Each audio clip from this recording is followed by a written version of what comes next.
Love your life, quite cliche, but I guess that's me. A ball of pop culture with some arms and feet. I want you to imagine that your God self has found you, and your God self is looking at you right now.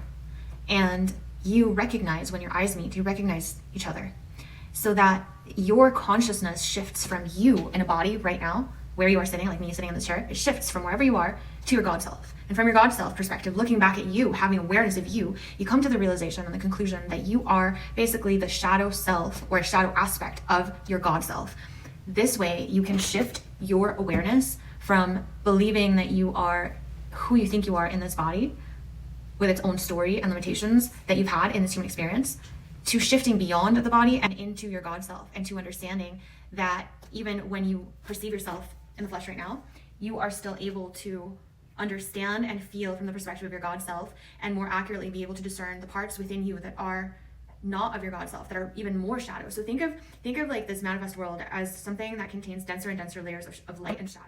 So from an intuitive perspective, when you take on that perspective, you're able to just sit in your own body and let go of the parts of you that don't actually belong to you, the parts of you that are not your God self, so the parts of you that can fall away because you're no longer identifying with them. So whatever you think, whatever limiting story you have right now is not part of your God self, it's just a story. But when you are more centered on what your God self is, you're able to more easily let go of those things and step into that God self that is calling you home right now, that is calling you into that next more free version of yourself, living that reality that you want to be living. Instead of fiercely identifying with your story and the limitations and everything that comes with it, you are simply acknowledging it as a story of an experience that has been had in a specific timeline, as the consciousness of your God self is experiencing the matrix, moving as, like, let's say, an electrical impulse moving through some sort of medium, which would be the matrix. So it becomes a lot easier for you to disengage from those parts that are actually limiting you. And the best way to do this is to literally see your God self within the body, so that you can quickly identify the parts that can just fall away from you because they don't actually represent who you are. They're possibilities of a past in the matrix that you can choose to tap in you and use to create things for your future as your future self, or you can choose to create from your God self, which is unlimited and it has infinite potential.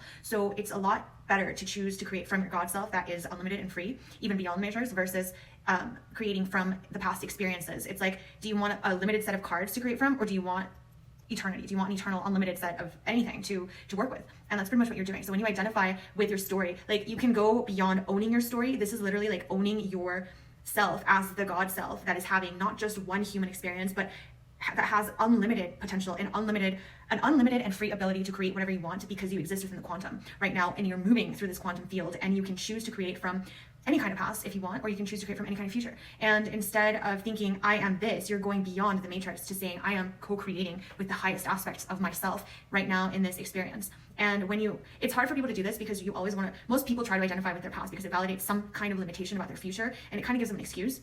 So it takes a certain level of maturity to go beyond the excuses and to allow yourself to have that clarity to say, wait, I can actually not have that be an excuse. I can decide not to let that be the excuse and move beyond it and choose from my God self what I would like to experience next. It doesn't mean that you're not going to have to put in the effort, but the effort becomes less effort and more inspired action when you're acting from your God self. The letting go becomes easier because you're not identifying with the need to hold on to some old story.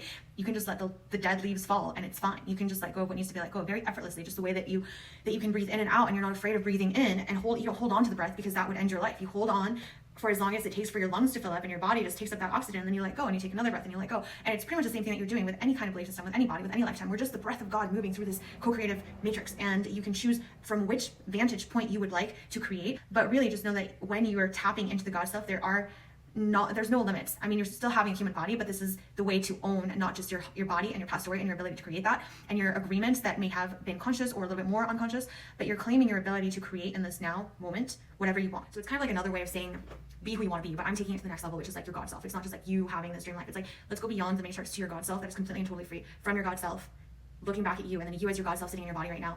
What does that feel like, and what can you let go of right now? Finally figure out if you're insane or a genius. How many times must you prove you're an angel? How many more demons do you have to strangle? How much longer must you remain in this dream before I finally figure out if you're insane or a genius? Let no tears to fall from